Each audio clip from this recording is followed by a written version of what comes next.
I left America 6 months ago and my life is infinitely better. Let's talk about it. First things first, I've talked about this in other videos, but it cost me around $1,000 to leave the States, which is significantly less money than I ever anticipated. And I think it's a really important thing for everyone to be talking about, that it actually costs a lot less than you might think to leave the US. Since moving abroad, these are the things that have improved in my life. First and foremost, my physical health is infinitely better. Everybody says the same thing. Everybody says the same. Everybody that leaves America always says, my health is better, my mental health is better, I feel much better. It's like, in order for you to like feel like a normal human being, you gotta leave the country. Isn't that crazy? Why? The food is better, the air quality is better, I'm happier, I'm less stressed out. Medicine and healthcare is way more affordable, like we're talking apples and oranges. People are nicer here because they are happier here. It is significantly easier to cultivate community in a place where people are trusting and loving and empathetic and kind. And I cannot stress this enough, my central nervous system is relaxed and calm for the first time in my life. Yeah, imagine that. Imagine that. What's up, guys? It's your boy Andy Matrix, and today we're going to be looking at people that are leaving America due to the high cost of living. But not just that, they're taking their whole family. Their whole family, bro. Let's go ahead and check it out. America. As someone who's in my 30s with a young child, to friends and family, living abroad seems like a crazy idea. But the reasons why we want to live abroad aren't that crazy. So I'm a content creator, and my husband also wants to focus on his career in fitness and wellness. But in America, your medical benefits are often tied to your 9 to 5. But if you live abroad, you can get affordable private health insurance, and you can focus on your passions. Gee, that seems like such a crazy concept here in America. To follow your dreams. We also want the flexibility for one parent to stay at home, to care for our children. We want to be able to save a little money, maybe buy some property. Basically, we're just trying to achieve the American dream. But the American dream is only available outside America. Oh, it is. Yeah, I mean, you go to other countries, you don't even need health insurance. Like, you could walk into a hospital and for like $50, you can get treatment, blood work, exams, all of that checkup. In America, that same procedure or that same visit will cost like $500. It's crazy. The price is just insane. This morning we were just discussing the culture in the United States and how there's always this undercurrent of like violence and hostility, and it's everywhere all the time, and you feel very vulnerable to it. And sometimes you don't really even know you're feeling it, but it's there. And I asked him, when you go to a movie theater, do you assess who's in the room and who might be a threat and who might be hiding something in their coat, and like what you would do if they just like stood up and started shooting? Like, how are you going to get out of the room? How are you going to keep our boys safe? And he's like, yeah, I do. And I said, I do too. We never talked about that openly. And we both agreed, like, we do it all the time. We're at the grocery store, at a concert, at church, at our kids' school. What if who among these people is a threat? And what would we do if they stood up and started to do something? How would we get out of here? How would we protect our kids and ourselves? That is always in our minds. And I don't think we realize the mental toll and the physical toll that takes on us to always be doing those mental calculations. And then not only that, but the culture in the US is such that you're always feeling like someone is trying to get one over on you. Yes, exactly. That is exactly. It's such a cutthroat society. You know, it's such a cutthroat society, and people just want to leave for that very reason. It's like I don't know, like Americans don't feel safe around each other. It's a crazy thing to say. We don't. The Americans don't feel safe around each other. It's crazy, man. And that's why families and a lot of people want to leave. Millions are want to leave. My timeline has been filled with people talking about why they left America and like how their life is just transcended because they went to Thailand or Mexico and now they don't have to deal with American problems. But part of me wants to call BS. Now, I do believe there are some people who are able to move and get, a better life experience. They're able to get more bang for their buck.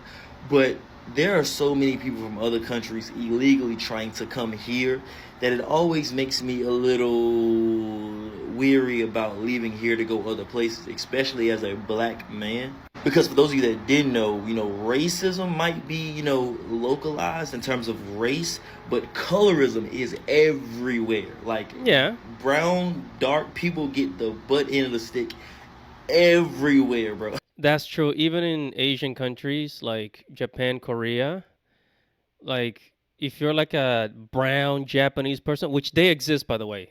I'm not talking about the half breeds, like half black, half Japanese. I'm talking about like born in Japan as a brown Japanese. They exist. They're real. People look at you different.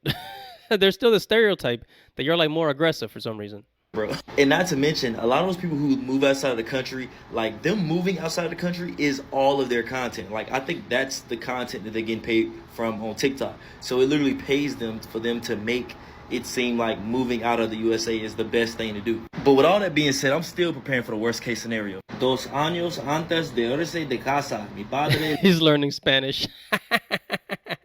Huge misconception that you need money in order to leave the United States. You Let me be do. the first to tell you that life is cheaper abroad. I'm currently in a luxury high-rise apartment in the middle of Ecuador for less than $40 a night.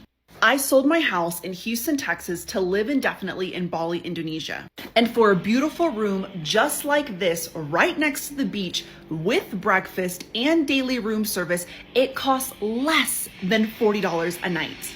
I was recently hospitalized while in Ecuador and my bill came out to less than $500. Healthcare is cheaper, rent is cheaper, food is cheaper and better. And I call what I live a luxury lifestyle, meaning that you can find rooms cheaper than what I'm paying currently. I've met backpackers that have a budget of $500 a month and survive off of that.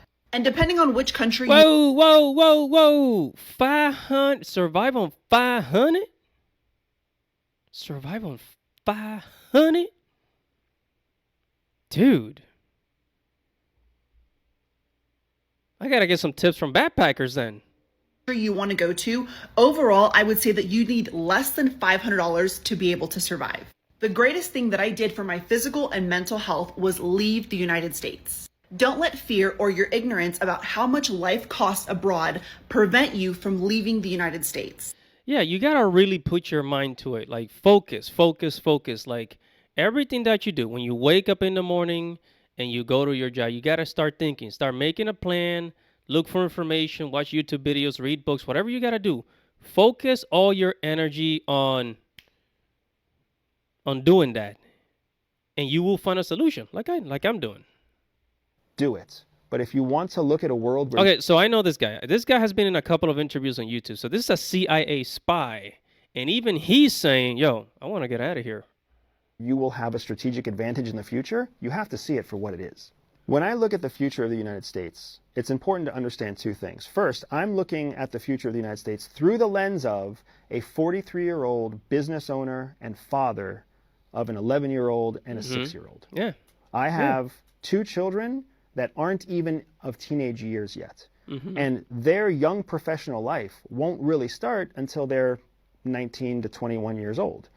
It's my responsibility now to think of the environment they will have when they are 20 years old. They can't make that decision for themselves. So when I think about the United States 9 years from now, 10 years from now, do I think the United States will be the best place for my 20-year-old son and my 16-year-old daughter to find opportunity? I'm not so sure that that's the case. I'm not so sure that the United States of 10 years from now won't be more divided, less powerful, more controlling from a federal government control of citizenship state. I'm not convinced that that's going to be the best foundation for my children to have. Yeah, he's absolutely right. And this is a CIA agent, right? This is a spy. He's a spy, bro. So think about it. A spy is saying, yo, I know some things and I want to get out. Say my electricity is like $20, nigga. My Wi-Fi like $10. My Netflix is $8. My Prime is $6. May I go on? You know what I'm saying? This is how living an American dream supposed to be. Is outside of America. America, we got a lot of opportunities, but it's like, nigga, you make $10,000, but your bill's $9,500. So who really winning? You know what I'm saying? We supposed to be able to enjoy our lives, enjoy the fruits of our labor.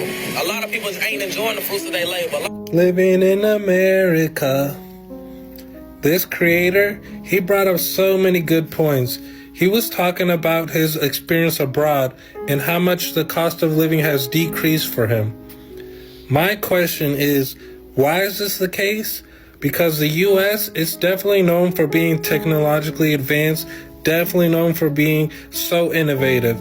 We have so many smart people here. And with technological improvements, shouldn't the cost of living decrease? That's how it is in history. It's always been that way. Let me know what you guys think. I think that America does not have, high advanced technology. If we did, we would look like China. Okay? If America had, high advanced technology like Japan and China, we will look like China and Japan somewhat, but we don't. Look at our cities. Our cities are dumps. New York has become a dump. LA, Los Angeles has become a dump. San Francisco, dump. Chicago, dump. Philadelphia, although I actually like Philadelphia more than New York, dump. Miami, around the same lines. And all major cities in America are they just become dumps.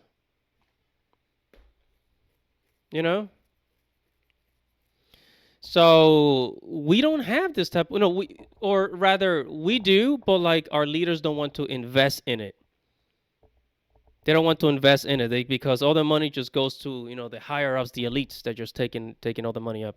Anyways, that's going to be it for this video, guys. Whatever your thoughts are, make sure to like this video, subscribe to the channel, hit the notification bell for future notifications. Guys, this is your boy, Andy Matrix. Godspeed.